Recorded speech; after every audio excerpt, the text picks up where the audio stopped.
Hello. Hello. And welcome to Bianca's. Finish Big. Finish Big. Yes, we are at Bianca's. That's right. Cheers. And don't forget, stop thinking and start drinking. Yeah, so it's the Wormery today.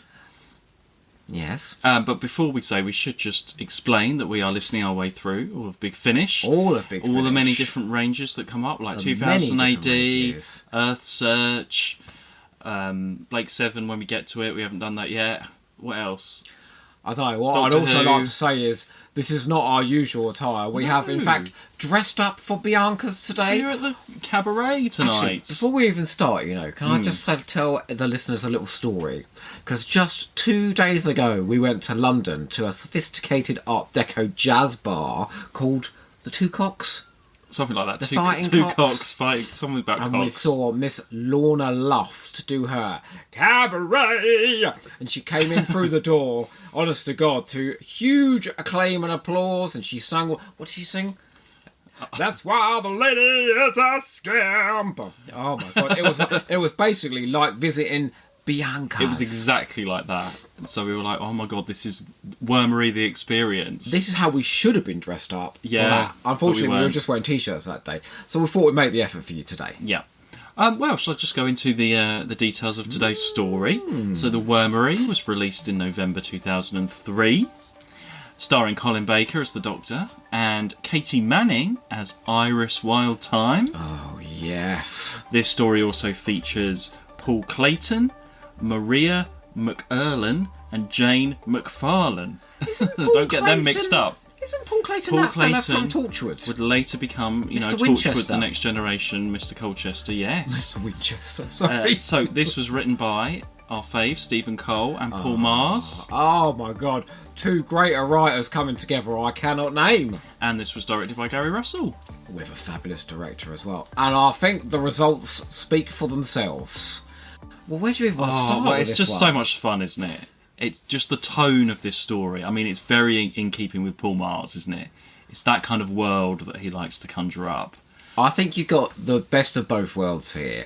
You've got Stephen Cole's mastery of plot, and I think you've got Paul Mars's mastery of dialogue and character and sort of campery. Well, no, I'm sure Steve Cole's good at those things as well, but something just merges together here. And what I absolutely love about this is the atmosphere of this. That's it. My God, right it's from got the some off. atmosphere. So you've got the narration throughout by older Mickey. Oh, yes. That really helps set the scene and just take you into it, doesn't it? I love a bit of narration like that. when We've it's said sort this of before, bookended. haven't we? We've It said how works much so we like obviously it narration. works so well on audio. It means you just cut out all the flab. Yeah. And she can just take us to all the pertinent points in the story. But really, there's no real flab in this. No. Because it's mostly a character tale, there is a plot in there. But you can see it all straight away. Where sometimes the audio is a bit difficult to visualise, but with that narration leading you in, and the atmosphere of Bianca's, you really get a picture of it. And obviously, it's not all as it seems. And we've got Katie Manning returning as Iris. Oh, my God. Love her or hate her, I think she's a bit of a Marmite character, isn't she? I don't know. Or is that just Katie Manning? I don't know. But they're both. Well, okay. Well, then they're let's, both intertwined these days. let's I see feel. where we But- fall. Do you love her or hate her? Well, we weren't too keen on. Well, we did like her No, in we Excelis, did. didn't we? Yeah. I feel like this is a great. If you don't know any of the Iris stories, this is a great introductory story. If you've never heard Iris Wildthyme, but no, she fits the tone of the story, and putting her with the Sixth Doctor as well.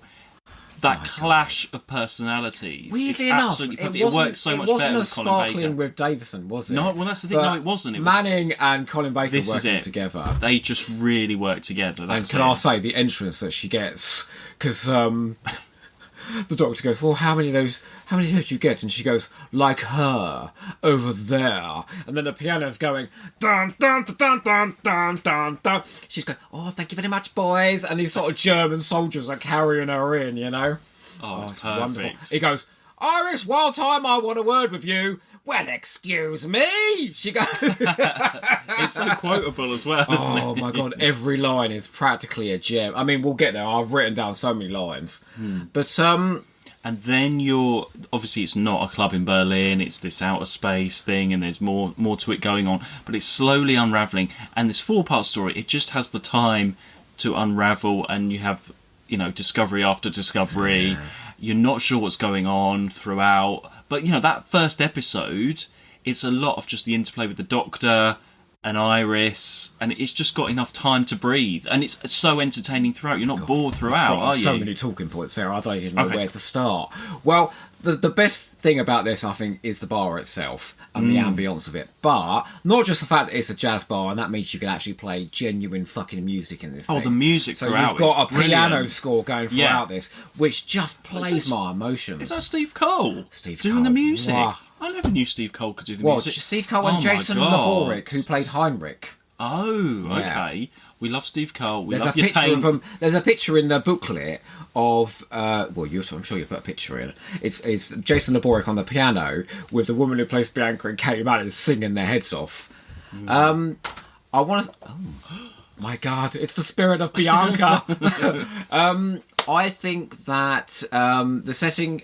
The twist of the setting is absolutely extraordinary, and the twist of who Bianca is, because the long-running joke with Iris is that she basically mimics the Doctor's adventures, but has shitter versions of the Doctor's adventures. We went there in Excelis Dawns, and the twist here is that Bianca, and it doesn't drop till episode 4. No, it's right at the end. Yeah, is effectively Iris's Valiard, and this is set straight after Trial of a Time Lord for the Sixth Doctor. It's mentioned throughout in the beginning. Yeah. Iris mentions it. Oh, I'm so sorry they put you on trial, and it comes up nearly every episode. There's a mention of it. Finally caught up with you. Didn't think the chuck anything of it. In my mind, I was like, right, for the chronology, it's going straight after Trial of a Time Lord, but it's actually part of the storyline as well. So Bianca, spoilers, everyone. Just do a spoiler. Bianca is the Valiard of Iris, basically. Bianca is Iris in the future. But like the dark version of Iris. So throughout the last 2 episodes, Bianca's trying to kill Iris to hasten her coming to be. She calls her an ugly pupa, and to allow this beautiful butterfly to emerge. And somehow Bianca, as played by who? Oh, so Bianca is Maria McErlin. Well, I hope I said that right. Extraordinarily camp on a level I didn't even know existed. Like her over there. She says every line is dripping with disdain. They're not over. They're like not annoying over the top. No, hilarious. They just fit in so well with the dialogue and the setting and everything. So you're not sitting there thinking, oh, these totally over the top characters. You just accept it, and that's who they are. The bit where Iris goes on the stage, and we'll talk about that in a bit, because there's a whole plot with a couple of worms going on. But the bit where Iris goes on, and the Doctor goes, oh, what does she look like? And Bianca goes, like a dog's dinner. Oh, it's so funny, this. But no, I wanted to say, it allowed us to see a really interesting side of Colin Baker's Doctor, because he's very melancholic, and he's thinking on his life, because he's been put on trial by the Time Lords, and he knows that is truly what they do consider him to be, this total meddler. And so he's sort of come to the bar to have a drink and ponder. I mean, they made him he looks sad on the cover. I know. Made him do that on the cover. Somehow he looks really subdued. Oh, look at Katie Manning on the front. I think that's a CGI Colin Baker on the cover. I don't think that's a photo of him. Well, we'll ask whoever did the cover art. But it's a really interesting take on his character. And of course, because he's come here to sort of have a think, the last thing he wants is Iris Wildtime to come bumbling into his life. And the other joke is, of course, that she fancies him and she's desperate to go on the date with him. And just to wind him up this time, because he's been so mean to her, she's like, I don't fancy you very much this time, Chuck. Better luck next time. Well, it's funny because you've got this more subdued Sixth Doctor. It's not that bombastic version of earlier seasons, but then he's now faced with the bombastic version of Iris. This is the sort of Doctor I think Colin would have liked to have played more on telly, and never ever really got. He's got funny lines. Oh, he's hilarious. He also takes everything seriously as well, and plays off the comedy. Perfectly. I mean, they know that. Like we talked recently about McCoy not being able to handle difficult dialogue. Colin is wonderful wonderful for this sort of verbose dialogue. So there's like a line in episode 4 where they go into a bakery and he goes, what is it? We can't have a diabolical denouement in a patisserie. I mean, it's his lines. It's his Pip and Jane Baker lines, but done in a really witty way, funny, like the way that they should have been done. Yeah, so a wonderful take on Colin, but a brilliant take on Iris, because she not only plays the comedy, but there's an unbelievable sequence where it appears we've had Sylvester McCoy in love with Angvia in Bang Bang a Boom. Oh, God. So now it's Colin's time to fall in love with Bianca, and it's obviously nothing is what it seems, but it appears he's going, she's going, come on, Doctor, rest your head on my bosom. And then Katie Manning gets to play like genuine regret, and she's really upset, and I thought she played that really, really well. And it's not a Colin Baker story without a little bit of my mind, it's taken over my mind. Iris, stop singing or you'll destroy us all. That's the end of episode 2. Wait. Then the end of episode 3 is, you, my dear, will have to die. That is just the perfect. Do you know what? He says that in the same way as he says, finish big. Oh, it's so wonderful. Oh, we'll put that at the start of this. So yeah, wonderful lines there. But there is this whole plot going on with these worms and the shadows in the club. So they mention, there were shadows clinging onto the walls, and you're thinking it's just atmosphere. Oh, Mr. Ashcroft. Was that supposed to be Scottish? Yes. No. Oh, can you hear Alison Ballis, Mr. Ashcroft? Oh, that's dear. I need to change the tape. Anyway, carry on. Anyway, so it turns out these worms, they're living inside the tequila bottles. Okay, that's why Iris keeps drinking. You think she's just an old lush. It turns out that if you stop thinking and start drinking, that you can communicate with these worms. Now, they're two opposing factions. So we've done this before, haven't we? War in factions. But this time, they're just in the bottom of a tequila glass. I mean, it's that perfect Doctor Who twist on something, because Iris is a bit wild time, and she's going to be drinking everything, but to give it an actual to be part of the plot, and to give it that actual thing, it's very clever done. It's so cleverly done. It's not just some silly idea. It all does wrap up and tie up perfectly. But what I love about this as well is then it gives us a reason to have Iris and Bianca against each other, which means we get a massive bitch fight at one point where you just hear like, oh, come here, you little bitch, and they're all fighting each other. Now, do you remember, there is that bit, and the Doctor's going, no, come on, get them away from each other, because Iris has befriended one of the 8 worms, and Bianca's befriended the other, and they're both going to sing this song, and of course we'll get there. Oh, God. I'm going to do my performance. Please. And it's whoever... It's something about psychic resonance or something. I wasn't really paying attention. There's a bit of technobabble. But basically, we'll bring harmony to the universe. And the song will go out from Bianca via all these wormholes. Oh, we need to talk about that as well. Via all these wormholes into the universe and bring everybody in the universe under the influence of the worms. It does make... When you break it down, it does make sense. It's mad, but it's basically just an excuse to have a massive song in the middle of the story. Whenever they say wormholes or talk about wormholes, or I imagine the Bianca's in the middle, I just think of the Deep Space Nine wormhole going, whoop, it's the best wormhole ever, that's why. What's the name, going to Ballora or whatever, Ballora going to Bajora, or all that lot happening. I'm a big fan of DS9, but of course, then it leads to Katie Manning getting up on the stage and going, you said you never wanted her in your hair. Bum, bum, bum, bum, but as you know she's famous for it. Go on, you did the next bit. I'm not doing it. You damn her to the devil, but she's already there. Anyway, we get to hear this song quite a bit. And it's very catchy. It's very catchy. Yeah, it really is. It's peppered throughout the whole thing. Or you've got the piano in the background doing a variation of it the whole time. Yeah. Did the soundtrack come out of this? No, I don't think there. There is a soundtrack of this one, which is a shame. I bet Steve Cole's got it. I bet if we flirt with him a little bit, we'll be able to get it. What do you think of the supporting cast then? as well as Bianca, we've got Mickey. Oh, this is and we got Paul impeccably Clayton. cast. I mean, it's not a big cast. No. I think probably the best guest performance is the lady playing Bianca. Just because she gets to go insanely over the top. Maria McFarlane. I like Jane McFarlane holds it all together as Mickey. Well, I think, though. Mickey is brilliant as well. Yeah, well, no, because she has to do that sort of very moving voiceover to set the scene. So she needs to have a sort of a very nice Scottish narration to her voice to say, Mr. Ashcroft, sit down and have a drink, Mr. Ashcroft. But I actually think as well, all 3 cliffhangers in the Wormery are superb. So the first cliffhanger is doing the Enlightenment thing. Well, yeah, where you think it's not what you think it a is. mundane setting, and it turns out there are many ways to enter Bianca's, as Iris says. Sounds like Sylvester McCoy. Sorry, but anyway, that's the twist, because they go in the taxi away from Bianca's, and it goes flying off through a wormhole, and the Doctor goes, "But we've gone into deep space," So that's the cliffhanger to episode 1. Episode 2 is her singing the song. Stop singing! Yeah. And episode 3 is the Doctor pulling the gun on Iris and trying to kill her. So all 3 of those cliffhangers are very memorable.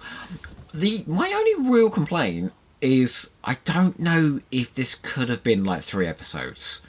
I don't know if it's an episode too long. By the time it gets to 4... when we start talking about the worms quite a lot, that's the only bit I was a bit... All of the actual techno-babble plot wasn't interesting. I'm just happy just to... hang out with the characters in the bar and just... because not a lot really happens in part 1 in terms of the plot. There's a bit of a mystery, but it's just... the setup and the characters and who's over there sitting in the bar, and there's this character here and Iris is coming in, so it's really leisurely done. Well, but then as it gets towards the end, it's a bit more plot just to wrap it all up. I see what you mean about that. You've got Alice and Ballis, who are these 2 like quantum theorists that are hanging out in the bar. So they're like scientists of the 40s, aren't they? Because that's where the bar's technically supposed to be set.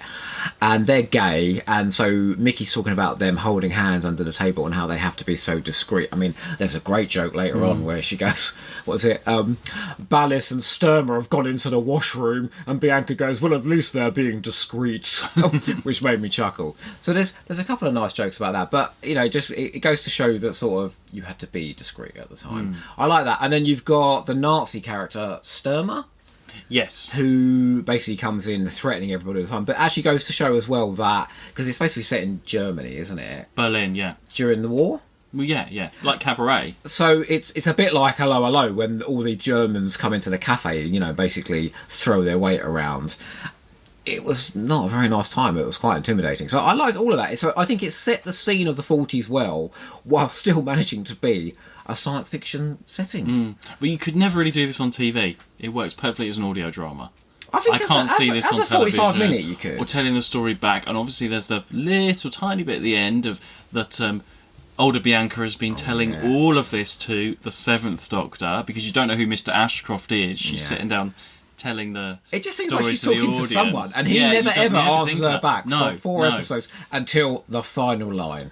Yeah, when she goes, I'll trust you with these tapes, Mr. Ashcroft, and he goes, what was it? I'll trust you to take care of them. And he goes, oh yes, Mickey, I'll take care of them. How's that? Not bad. No, that wasn't very good. Oh, it's just great. Yeah, really I don't really have any serious complaints about it. I said to you somewhere in episode 4, if they release something like this now... Well, actually, I know what I'm going to say. Sorry. Was so thick with atmosphere and jokes and campery and great character moments. I genuinely think I'll be quite surprised. Well, this was written partly because Katie Manning wanted to come back as Iris, and who can blame her?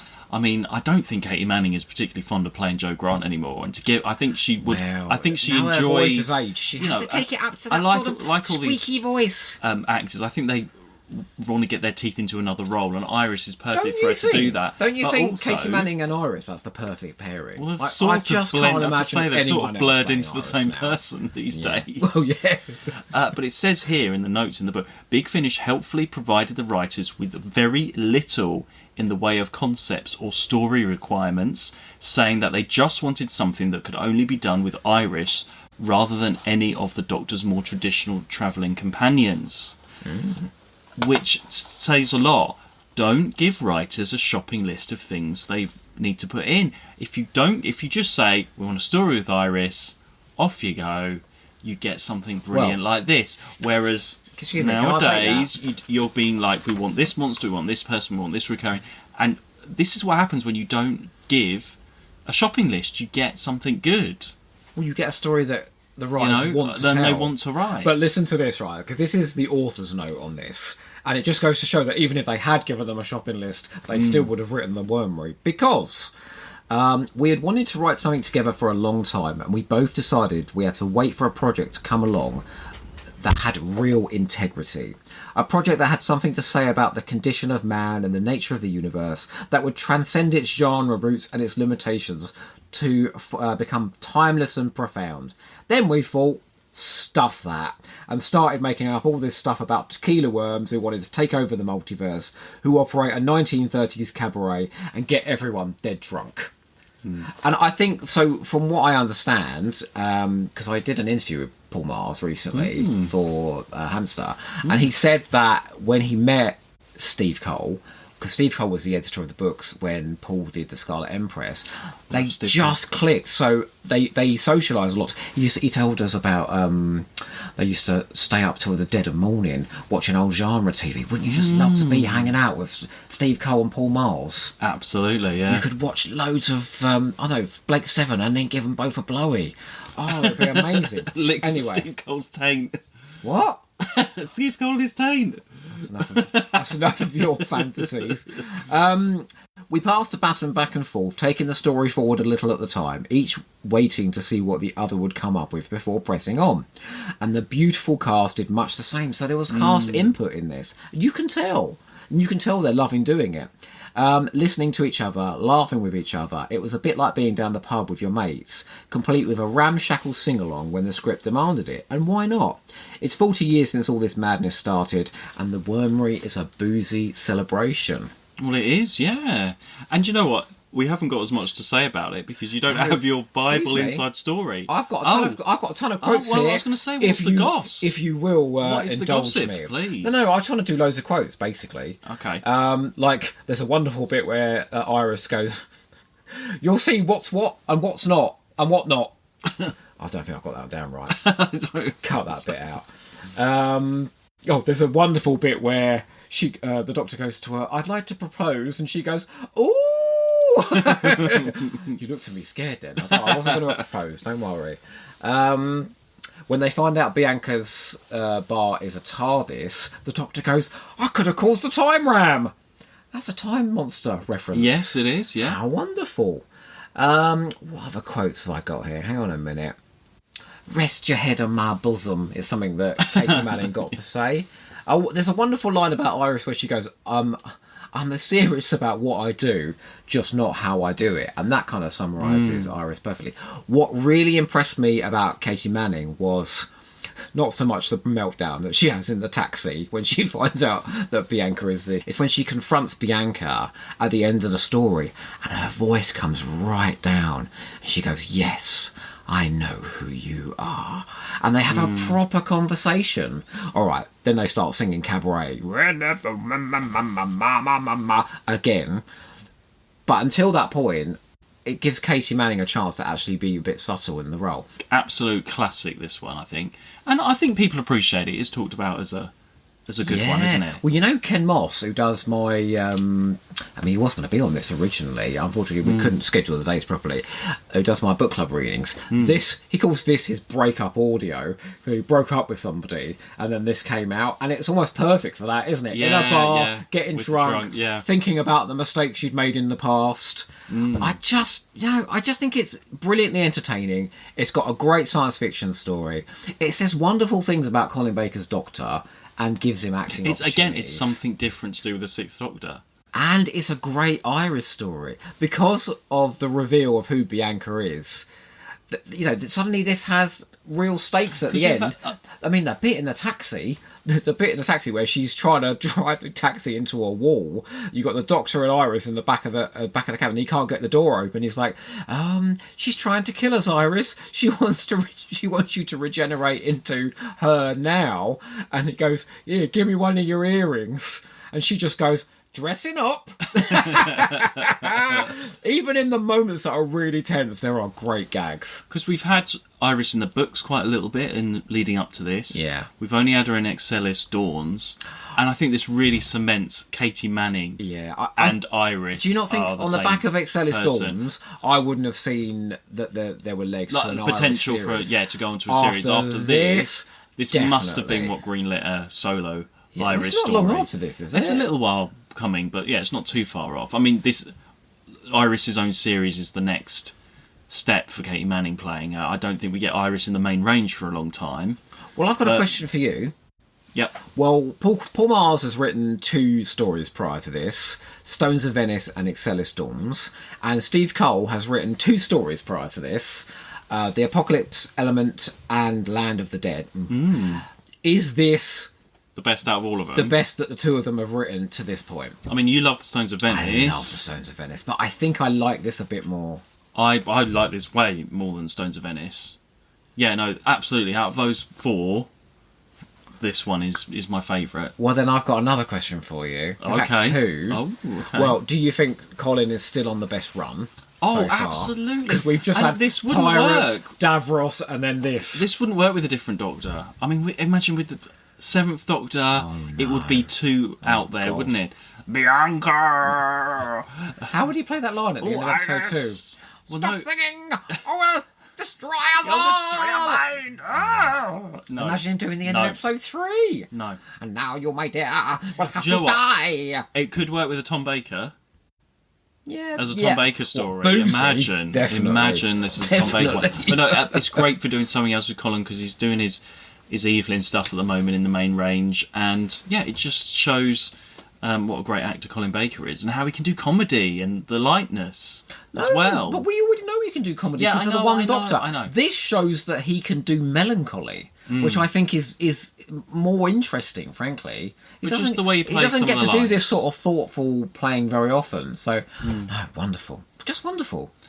Because it's imaginative in its own right. It's not continuity driven like Zagreus was. There's nothing about fucking Time Lords and Rattle and all that bullshit. Well, no, that's the thing. It doesn't go into any of that. It's It's an original its own story. Original. Yeah. Bring back Steve Cole and Paul Mars to Big Finish, please. If Zagreus is attempting to kick forward into a continuity-less universe, that's what it's trying to do, isn't it? Say, we're going off and doing something new. This story, released in the same month, proves that actually we can do that in our own universe with our own characters. If you can be bothered to do it. No, just glorious. Do we have any Doc Ho on Doc Ho? Ready?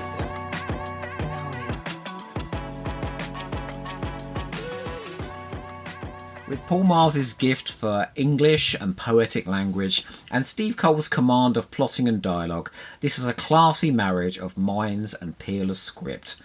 There are more sparkling one-liners than you can shake a stick at, wonderfully fulsome and theatrical performances, a tone which walks a tightrope between hilariously funny and achingly poignant, and it all ends on a great universe-threatening song. Colin Baker and Katie Manning are perfect together, and my campaign to get them their own series starts here. That didn't work out too well. The story creates a fantastic atmosphere and is plotted with some real care and offers twists and turns that genuinely thrill and surprise. Oh, and the last line is perfect. The Wormery is shamelessly camp, glorious, fabulous, 10 out of 10. Can you put that fan cover up that you've put on there? Just throw it up. That's brilliant. Look at Katie Manning there as Iris. And, of course, hundreds of quotes. I said you can quote all of Iris's dialogue. Got me on the couch, have you, you mucky devil? What else have I got here? Oh, how tawdry. A pistol stuck up your garter, she goes. Oh no, I've said all the others already. Yeah. Well, there we go. Of course he liked it. And he still does. Doctor Who likes it. Yep. I like it. I genuinely think I would put this top 5 of the main ranges we've done so far. Oh my God. I think because it's very unique. There's nothing In else its like that. I atmosphere, can't it's very compare it. I mean, I unique. was going to try and compare it and say it's like... No, there's nothing like this. There's been nothing like this since. I was going to say it's... Oh, what's it like? It's like a new series Christmas special mixed with The Greatest Show in the Galaxy. That's... How could is have it like Greatest Show in the Galaxy? Where is this singing and, you know... It just shows you how much original stuff there Yeah. was. Like, you wouldn't find this in a box set now, would you? No. Well, chronology-wise, everybody... Mark's chronology moment.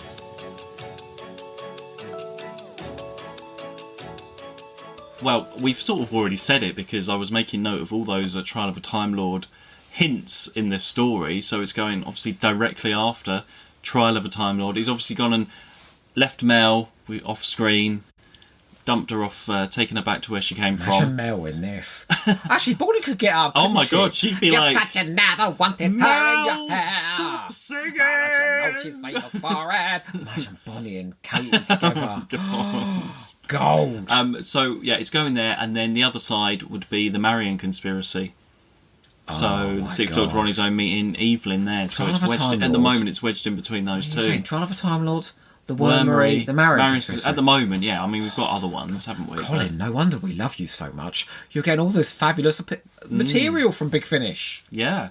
Oh, and after our what was that thing we did the other day? The last day. It's so nice to say something nice I about know. Big Finish. we're over that one now. Look at the efforts we go to for you, Big Finish. We Well- dress up like twats. Let's all raise a glass to the Wormery, everybody. We forgot to do a quiz, by the way, so we've got no oral today. Happy 40th Hey. birthday, Doctor Who. And how many years has it been since the Wormery came out? 2003? 20 years? 21 years. Happy 20th to the Wormery. We'll never see your likes again. And also, yeah, just to say, it's an interesting cover as well. It's a bit different. Yeah. Oh, Again, the what a covers were better then concept. as well. What a concept I there. know. Big old half face of Katie Manning there. Can I go out on the song? Okay, well, I need to say what we're doing next. What are we doing next? Shada!